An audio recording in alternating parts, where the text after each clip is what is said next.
O professor fez uma exposição ontem numa reunião de governo aqui nessa sala sobre a questão do clima.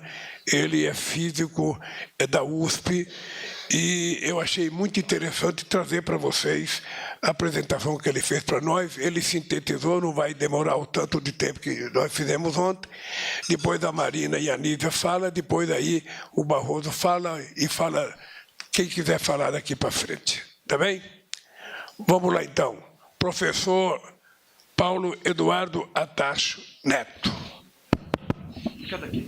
Bom, presidente, agradeço o convite para trazer um tema tão relevante e importante para a discussão, para este plenário. E, basicamente, nós estamos aqui nessa sala discutindo por causa deste gráfico, que é que as emissões, apesar do Acordo de Paris, apesar da ciência há mais de 50 anos alertar que a humanidade está indo para uma trajetória perigosa do ponto de vista de mudança do clima, essencialmente as concentrações de gás de efeito estufa continuam a aumentar. Estamos emitindo cerca de 62 bilhões de toneladas a cada ano de gás de efeito estufa para a atmosfera. Então, tá legal. Isso. Bom, então, basicamente, estamos aqui, a maior parte dos gases de efeito estufa é dióxido de carbono, e, basicamente, o Brasil é o 7º maior emissor de gases de efeito estufa. Do jeito que está colocada essa televisão, só vocês conseguem ver e o pessoal da direita. A esquerda não consegue ver. Então, a esquerda também tem olhos e ela quer enxergar. Está perfeito agora? Barroso, tá bom? Tá bom. Tá ótimo. Tá bem?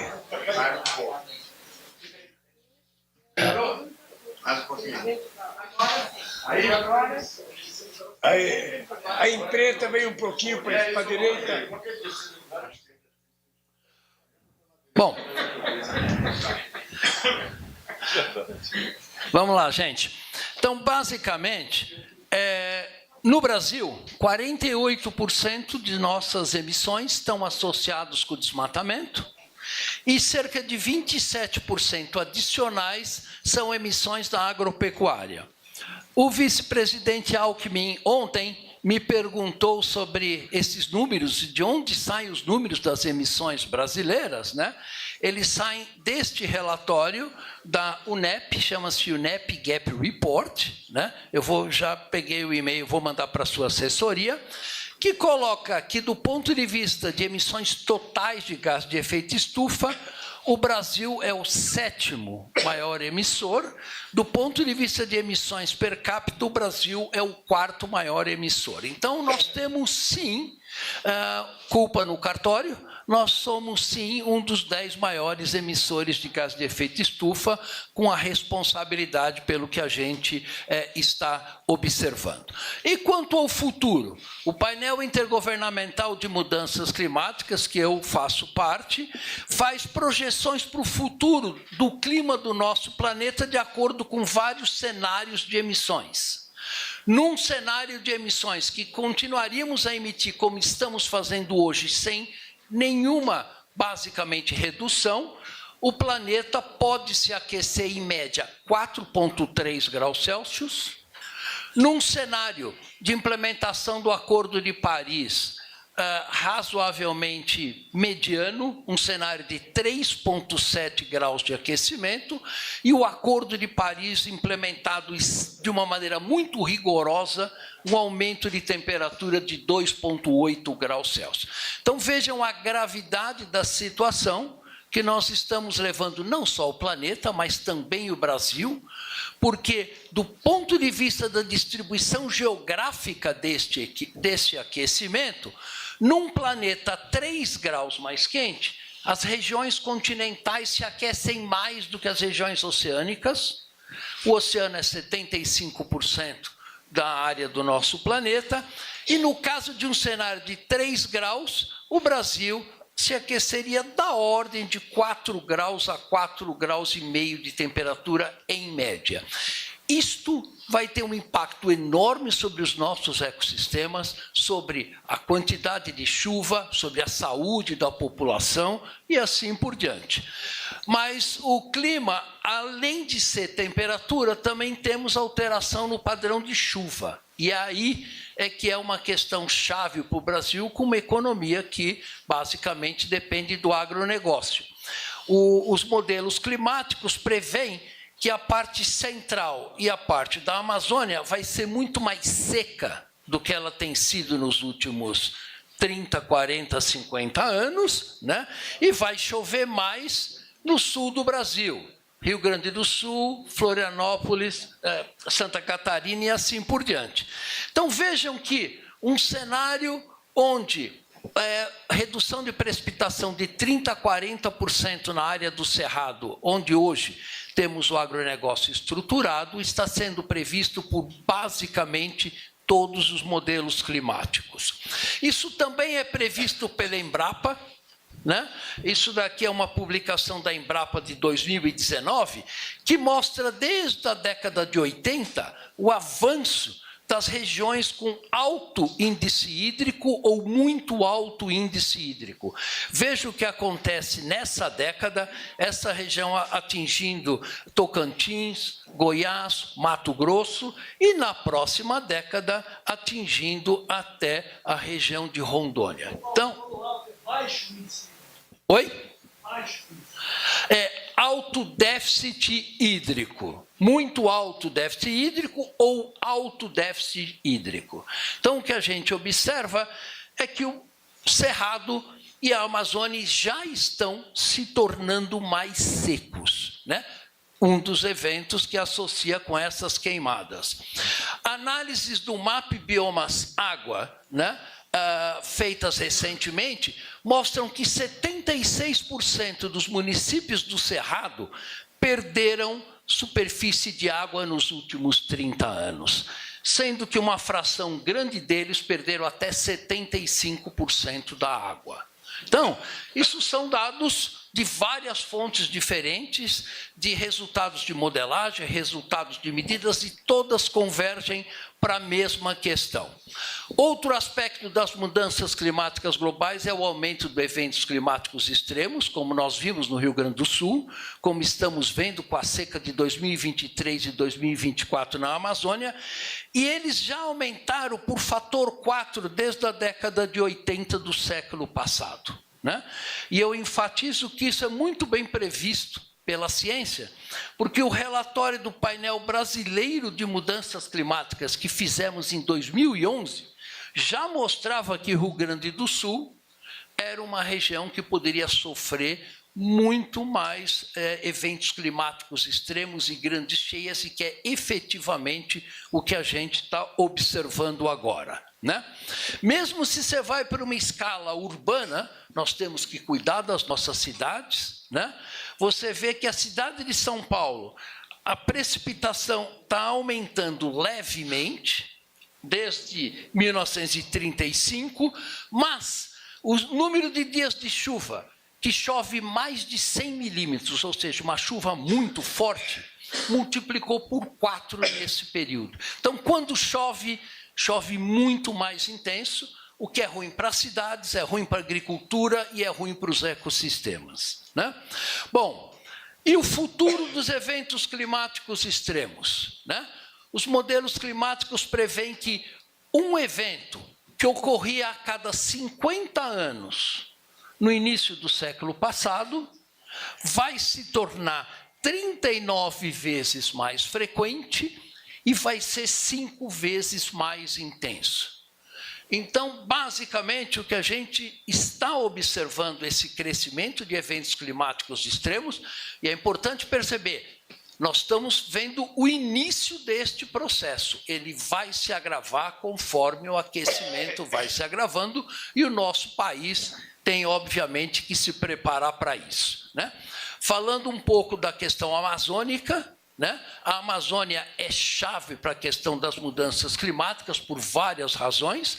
Uma delas é que as emissões de gás de efeito estufa por queimadas da Amazônia alimentam o aquecimento global, mas, mais recentemente, temos tido muitos dados da ciência brasileira de que o aquecimento global está trazendo uma degradação do ecossistema amazônico, e isso é importante porque a Amazônia contém 120 bilhões de toneladas de carbono armazenado naquele ecossistema, e se uma fração desse carbono for para a atmosfera, aqueles cenários que nós vimos do IPCC podem se tornar muito mais importantes e mais drásticos, né?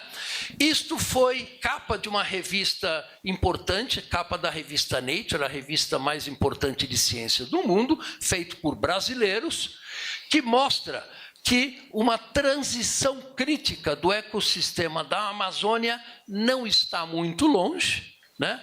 Carlos Nobre também fala isso há 10, 15 anos, e basicamente a transformação da floresta em um ecossistema diferente do que ela é hoje não está muito longe. Esse trabalho prevê que na década de 40, 50, um evento, essa transição crítica pode vir a ocorrer, né? E no caso da Amazônia, nós temos um mosaico de terras, né? Desde terras indígenas, unidades de conservação e, particularmente, florestas públicas não designadas. E uma das maneiras da gente proteger a floresta é destinar esses 50 milhões de hectares de florestas públicas, basicamente, para a conservação. E, com isso, a gente diminuir este processo de degradação na Amazônia. Outra questão importante é que nós temos que juntar cada vez mais a questão da perda da biodiversidade com a mudança climática, porque até alguns anos atrás, a perda da biodiversidade, o principal driver disso, a principal razão, era a mudança de uso do solo, mas atualmente já é a mudança climática mais responsável pela extinção de muitas espécies dos quais nós dependemos criticamente para a nossa sobrevivência. Então, a questão da integração da biodiversidade com a mudança climática é importante. E, por último, eu acho que é fundamental falar da questão da saúde, né? Não só da saúde humana, porque a visão mais moderna da saúde olha a saúde humana em conjunto com a saúde dos ecossistemas, em conjunto com a saúde dos animais e em conjunto com a nossa saúde. Então, o Ministério da Saúde tem vários programas nesta direção e isto é absolutamente fundamental para garantir a nossa sobrevivência. Bom, e para finalizando, algumas questões, algumas verdades inconvenientes, como a gente costuma colocar. Primeiro, é impossível, com as emissões atuais, limitar o aquecimento em 2 graus Celsius. 2024 vai ser o primeiro ano que nós vamos ultrapassar o objetivo do Protocolo de Paris, que é limitar em 1,5 graus, e limitar a 2 graus vai ser impossível. A gente está indo para uma trajetória de aumento de 3 a 3,5 graus ao longo desse século. Quando isso vai acontecer exatamente vai depender do nosso esforço de reduzir emissões ao longo das próximas 2 ou 3 décadas. Importante saber que regiões tropicais como o Brasil vão ser as regiões mais fortemente impactadas pela mudança climática, né? Então, a mudança climática não vai afetar a Suécia, a Noruega, Canadá ou o Brasil igualmente. Os países tropicais vão ser os mais prejudicados, incluindo nós. A saúde humana e a saúde dos ecossistemas vão ser fortemente impactados, isso não há hoje qualquer dúvida em relação a essa questão. Em relação à perda de biodiversidade, a gente vai extinguir milhares de espécies ao longo deste século. E, por último, produzir alimentos para cerca de 10 bilhões de pessoas em 2050, nesse clima em mudança, não vai ser uma tarefa trivial para a humanidade como um todo, né? Bom, e falando das oportunidades únicas que o Brasil tem, primeiro, o Brasil é o país que tem a maior possibilidade de redução de gás de efeito estufa. Lembra, 48% das nossas emissões vêm do desmatamento. de uma maneira muito rápida, de uma maneira muito eficiente, com custo baixo e com muitos co-benefícios de preservação da biodiversidade. Então, a gente deveria aproveitar essa oportunidade. A gente também tem um potencial de geração de energia solar e eólica que nenhum outro país sequer chega perto da gente, né? Compara com a Alemanha, compara com os Estados Unidos, nós temos uma vantagem estratégica extraordinária nessa questão. Nós temos um programa de biocombustíveis, que é único no nosso planeta, extremamente eficiente, né?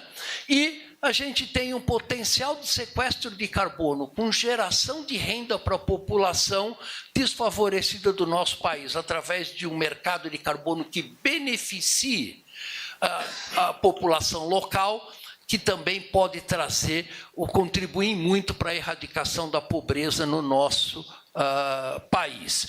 Mas nós também temos vulnerabilidades importantes. Uma delas é a economia baseada no agronegócio, que, como vocês observaram, e é muito claro, pode não ser realmente tão competitivo ou tão viável já nos próximos anos, e a gente tem que estruturar um futuro para o nosso país que seja menos dependente do clima em mudança e menos dependente da produção de alimentos.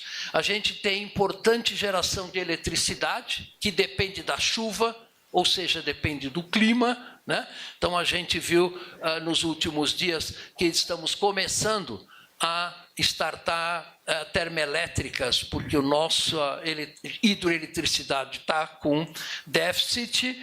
A gente tem 8.500 quilômetros de área costeira que são vulneráveis ao aumento do nível do mar.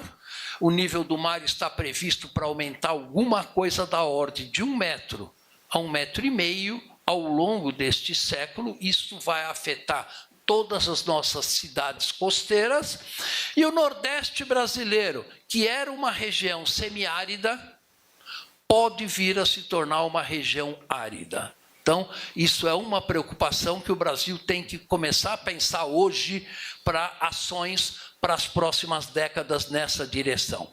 E, finalmente, alguns possíveis caminhos que a gente pode tomar para minorar essa questão. Primeiro, eliminar o desmatamento da Amazônia e dos demais biomas, né, até 2030, e isso inclui eliminar todos os desmatamentos legais e ilegais. E é importante lembrar que o Código Florestal foi feito e desenhado, né, em conjunto com o Congresso Nacional antes de termos essa situação atual de emergência climática. Então, a gente tem que começar a pensar nessa nova realidade do clima que se coloca, talvez refazendo o Código Florestal. Temos que, obviamente, como o presidente Lula colocou, ter ações efetivas no combate aos crimes ambientais, em particular na Amazônia. A gente tem que seguir uma trajetória, né, temporal de basicamente acabar com a exploração de petróleo no Brasil e usar esse protagonismo na COP30 e nas próximas COPs, para pressionar os demais países aí nessa mesma trajetória, porque senão isso só vai intensificar as questões que a gente colocou. E a gente pode acelerar a transição energética com investimentos maciços em energias renováveis, como geração solar e eólica, biomassa, produção de hidrogênio verde, e tornando o Brasil um líder mundial em energias baratas e sustentáveis. Isso é um cenário absolutamente viável e nenhum outro país tem tantas oportunidades que nem a gente. E, obviamente, acelerar o programa de agricultura e pecuária de baixo carbono, que a Embrapa está fazendo e que é absolutamente necessário para o país, né? Então, basicamente, a gente também pode investir fortemente em estratégias de adaptação climática. Como vocês viram, nós temos vulnerabilidades importantes na Amazônia e em várias outras regiões. Temos que se adaptar ao novo clima. O clima já mudou e vai continuar mudando nos próximos anos e nas próximas décadas. E tendo a redução de desigualdades sociais e eliminação da pobreza como aspecto central destas estratégias de adaptação. Também temos que estruturar, como foi proposto, a autoridade climática, na coordenação, regulação e fiscalização de ações integradas entre instituições de Estados a nível federal, estadual e municipal. Quer dizer, não vamos imaginar que só com estratégias a nível federal nós vamos resolver um problema desse tipo. O engajamento dos municípios e dos estados é essencial. Temos também na questão de economia, fortalecer a ação dos agentes financeiros, como o Ministério da Fazenda, BNDES, criando mecanismos de investimentos robustos e verificáveis na economia verde, transformando a nossa economia numa economia muito mais sólida, muito mais sustentável, muito mais resiliente às mudanças climáticas. Esse é um ponto também muito importante. Como fazer isso? Transformando cadeias produtivas, como a gente tem visto recentemente o ministro Haddad e o Aloysio Mercadante propondo iniciativas nessa área. Temos que investir na ciência de adaptação e mitigação climática. Isso também é fundamental para a gente poder encontrar as melhores saídas para o Brasil. Porque nós vamos ter que encontrar as nossas próprias saídas, porque soluções lá fora não servem para o Brasil. Adaptação na Noruega, adaptação na Nigéria, não serve para o Brasil. Nós vamos ter que desenvolver a nossa ciência para se adaptar ao novo clima.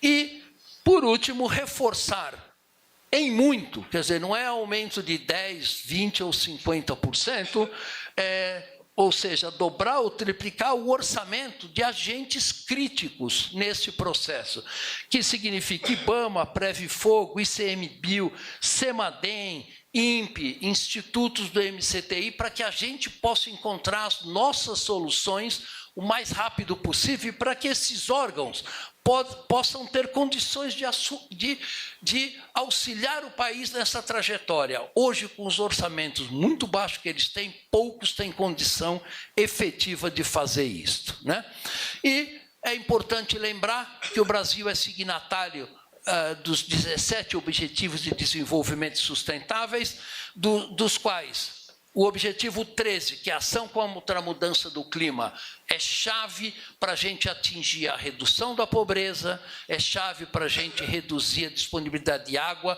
e disponibilidade de alimentos. Então, quase que nenhum dos demais 16 ODS podem ser cumpridos sem um clima estável. E eu deixo uma mensagem de que, como humanidade, é fundamental a gente evitar um colapso do sistema climático global, e esse colapso pode não estar muito longe, E o Brasil, com a sua localização tropical, é um dos países que vão mais ser afetados pelas mudanças climáticas, e a gente tem que preparar a nossa sociedade para isso. Obrigado pela atenção, gente.